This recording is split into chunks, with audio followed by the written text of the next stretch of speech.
Hoy, en nuestra segunda edición de Planeta Resiliente, vamos a tratar el tema sobrepoblación. ¿Es una amenaza para el planeta? Con cierta frecuencia, cuando se habla acerca de la crisis ambiental global y sus causas, surge el comentario de que la sobrepoblación mundial puede ser causante del problema. Nadie pone en duda que el crecimiento del número total de habitantes del planeta representa una carga creciente sobre los ecosistemas. Pareciera que estamos agrediendo a todo el planeta, que estamos ejerciendo demasiada presión sobre los recursos del agua, sobre la atmósfera, los suelos y la biodiversidad.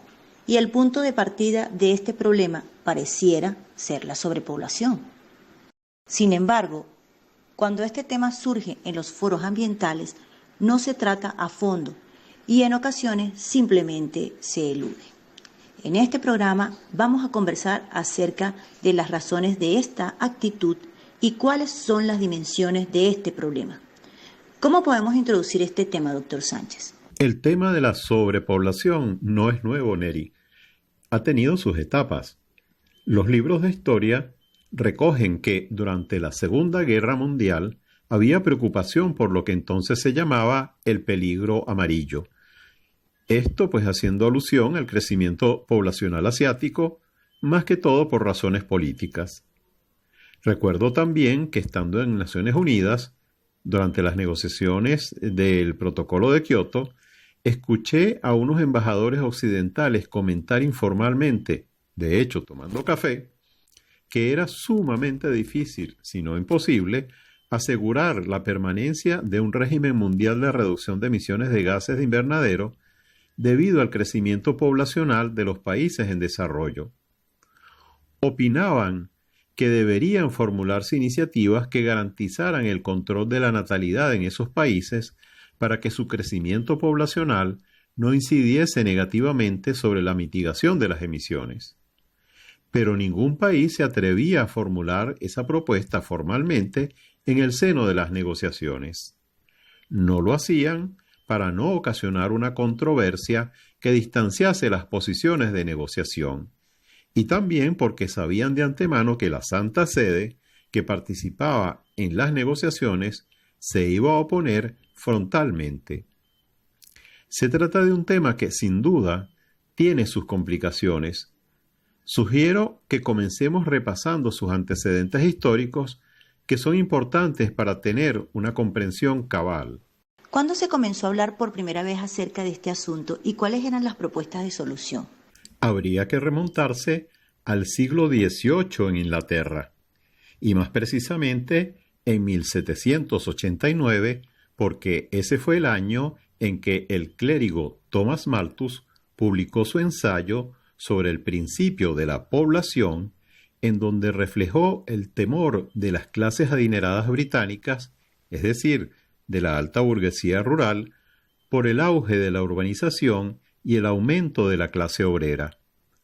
Esa burguesía percibía que estaba comenzando una especie de transición demográfica en que la población crecía geométricamente mientras que los medios de subsistencia, y en particular la producción de alimentos, crecía, en el mejor de los casos, aritméticamente. Malthus deseaba que se estableciese como precepto político y moral la necesidad de promover una baja natalidad, retardando legalmente la edad del matrimonio y la castidad. Eso hasta que se lograse acumular suficientes recursos. Según Malthus, la población crecía siempre que tuviese a su disposición los medios de subsistencia, y tal crecimiento no podía ser frenado sin que se produjese miseria. Fiel a este pensamiento, Malthus se oponía al ofrecimiento de ayuda a los necesitados para frenar su crecimiento poblacional. Esa corriente de pensamiento es conocida como malthusianismo. Actualmente, uno de los más destacados malthusianistas es el biólogo estadounidense Paul Ralph Ehrlich, quien escribió en 1968 un libro titulado La bomba poblacional. Ehrlich refuta la idea según la cual el crecimiento demográfico generará el progreso tecnológico que resolverá el problema de la disponibilidad de recursos. Ehrlich no cree que la revolución verde, que logró el crecimiento de la productividad agrícola a partir de la década de los 60, pueda contrarrestar el hambre que finalmente terminará imponiéndose. Para Ehrlich, el aumento de las superficies agrícolas y el progreso tecnológico solo podrá retardar por unos años el escenario apocalíptico de las hambrunas porque ocasionará desertificaciones y pérdidas de biodiversidad debido a la creciente contaminación por el uso de agroquímicos.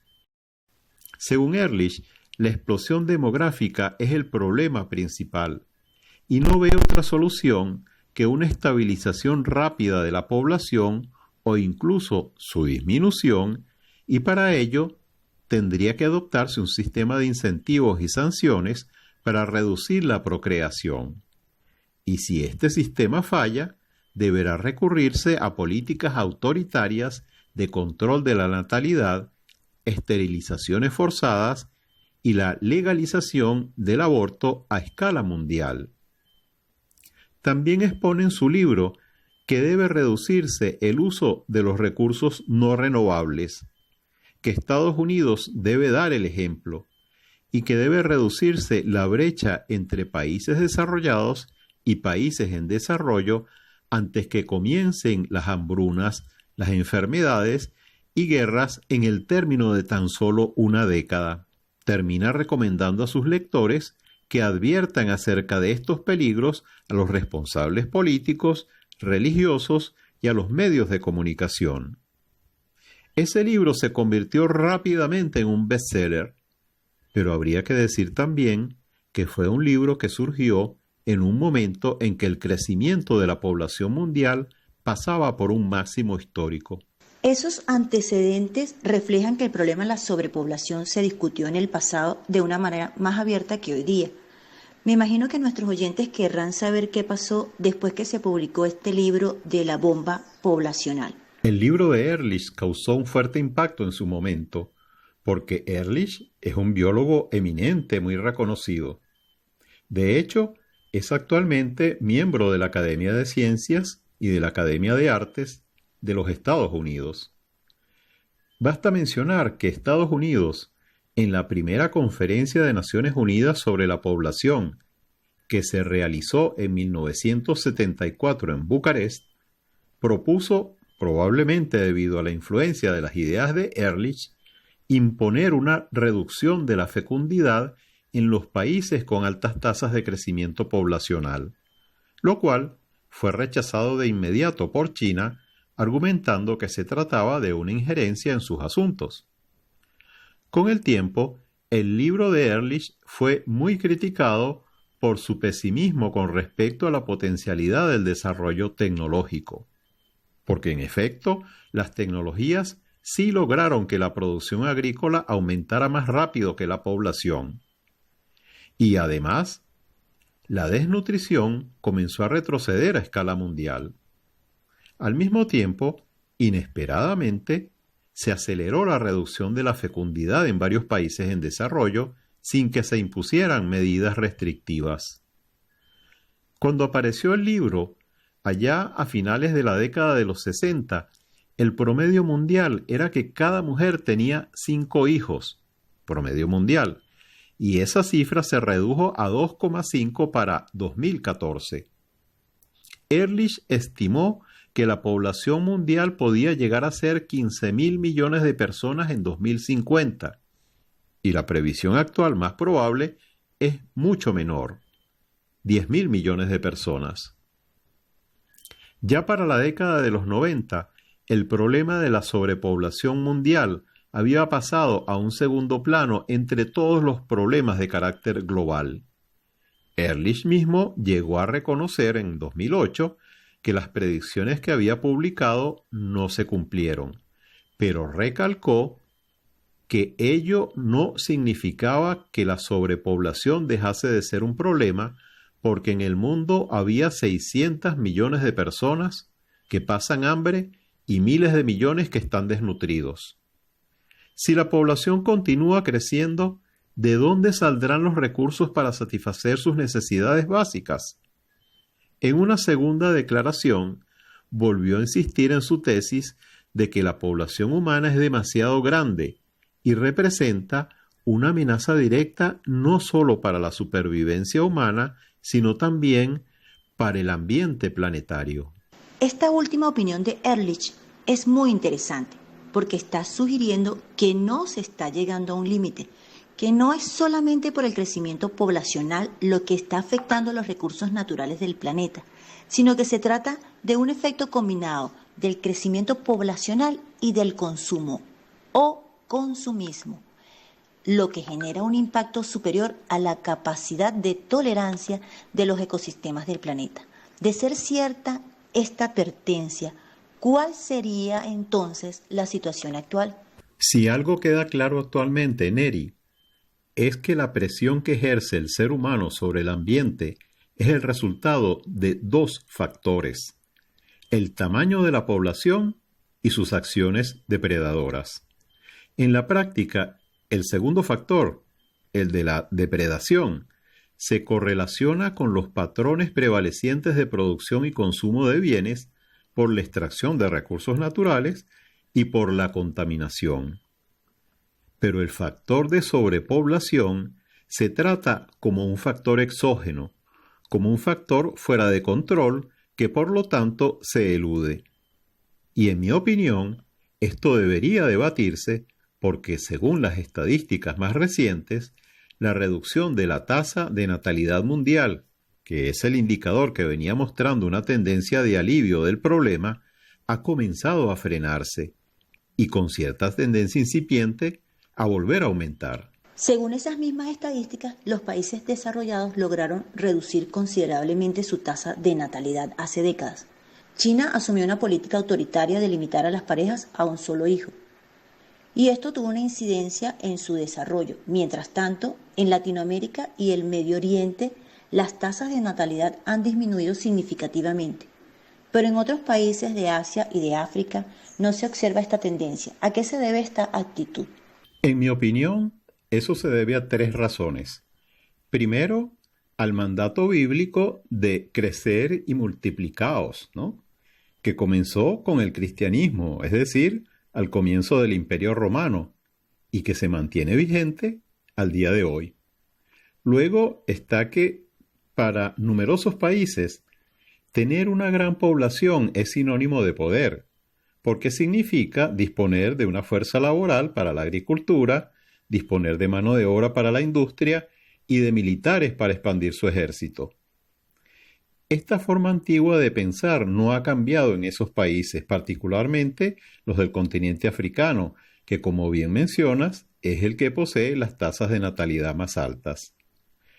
Por último, están los países que se preguntan, ¿y por qué tengo que adoptar una política de control de natalidad si mis vecinos tienen una política totalmente contraria? Entonces, tenemos por una parte a los países desarrollados, que son los que más consumen, y por otra, esa manera de pensar en esos países más pobres, que están ambos contribuyendo a aumentar el problema global de la presión sobre los recursos naturales.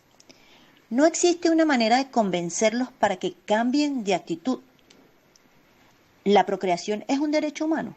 La Declaración Universal de los Derechos Humanos no dice nada al respecto. Se limita a una vaga declaración del derecho a contraer matrimonio y el derecho a fundar una familia, pero no dice más nada.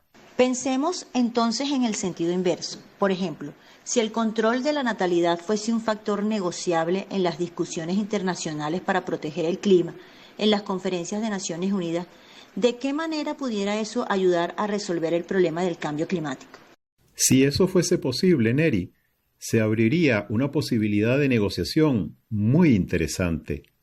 Los países desarrollados, que son los que más emiten gases de efecto invernadero, podrían proponer reducir drásticamente sus emisiones, si a cambio los países en desarrollo se comprometen a contener el crecimiento de su población con medidas de control de la natalidad.